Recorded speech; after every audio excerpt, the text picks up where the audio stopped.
बिहार में नई सरकार बनी और नीतीश कुमार उसके फिर से मुख्यमंत्री बन गए और 2 उप मुख्यमंत्री बनाए गए भाजपा की तरफ से। भाजपा ने सम्राट चौधरी और विजय सिन्हा को उप मुख्यमंत्री बनाया।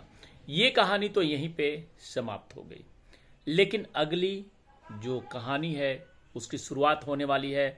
यानी कि अब बिहार भाजपा से कौन कौन से नेता मंत्री बनेंगे और कौन कौन से नेता लोकसभा चुनाव लड़ेंगे, इसके लिए दिल्ली आला कमान ने दोनों उप मुख्यमंत्री को दिल्ली तलब किया है और बिहार भाजपा के 1.5 दर्जन नेताओं की किस्मत का फैसला रविवार यानी कि कल हो सकता है।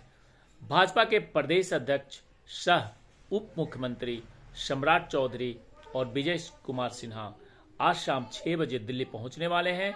वहां उनकी मुलाकात प्रधानमंत्री नरेंद्र मोदी, गृह मंत्री अमित शाह, राष्ट्रीय अध्यक्ष जेपी नड्डा, साथ ही साथ भाजपा के अन्य वरिष्ठ नेताओं के साथ होगी।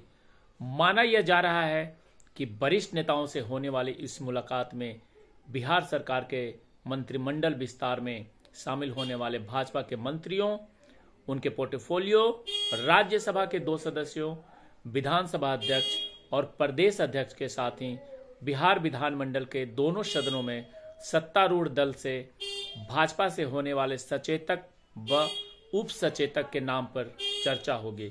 काफी गहन चर्चा होगी और काफी बड़ी यह चर्चा होगी। और जानकारी के मुताबिक बिहार भाजपा की चुनाव समिति की बैठक में इन नामों पर चर्चा हो चुकी है और अंतिम निर्णय के लिए केंद्रीय नेतृत्व को अधिकृत कर दिया गया है। अब केंद्रीय चुनाव समिति इन पदों पर चुने जाने वाले नेताओं के नाम पे मुहर लगाएगी। मालूम हो कि 2020 में बनी जदयू भाजपा की सरकार में भाजपा के 16 मंत्री बने थे। इस गठबंधन की पुनः बनी सरकार में भाजपा के 3 मंत्रियों सम्राट चौधरी, विजय कुमार और प्रेम कुमार ने शपथ ले ली है। भाजपा कोटा के कम से कम 13 मंत्री का पद अभी भी खाली है। इसके साथ ही गठबंधन के तहत भाजपा को विधानसभा अध्यक्ष की कुर्सी भी मिलनी है। इसके लिए कई वरिष्ठ भाजपा नेताओं के नाम की चर्चा चल रही है। वहीं राज्यसभा की 2 सीटों के लिए भी नाम पर मुहर लगनी है।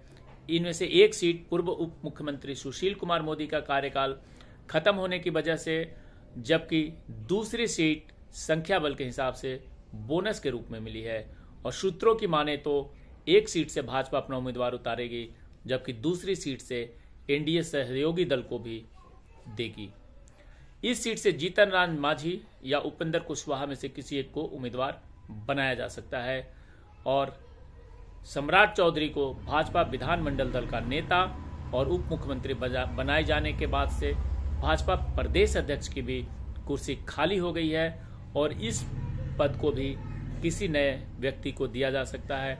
और इन पदों के अलावा कुछ पद भरना है जो कि जल्दी ही उस पर भी चर्चा होने वाली है। उनमें विधानमंडल के दोनों सदनों में सचेतक और उप मुख्य सचेतक का पद होता है। सत्तारूढ़ दल के सचेतक, उप सचेतक पद को भी लेकर के नाम की चर्चा है। उस नाम का भी मुहर लग जाएगा। और भाजपा के सूत्रों की माने तो सब कुछ ठीक ठाक रहा तो दोनों उप मुख्यमंत्री के लौटने के बाद बिहार सरकार का नया स्वरूप साफ हो जाएगा। संभवतः सोमवार को शपथ ग्रहण समारोह आयोजित कर मंत्रिमंडल का पुनर्गठन हो सकता है, जिस पर या हो सकता है कि कुछ नामों पे अगर सहमति न बन पाए तो 2-4 दिन आगे भी और मंत्रिमंडल के जो गठन का है वो तारीख बढ़ सकती है। लेकिन बिहार की राजनीति अब अपने एक रास्ते पे लाने के लिए ये जो दोनों मुख्यमंत्री को दिल्ली बुलाया गया है, तो अब देखना यह है कि आखिर इसमें किन किन बातों पे मुहर लगती है और राज्यसभा के जो 2 नए सदस्य आ रहे हैं उनमें किन किन नाम की चर्चा होती है।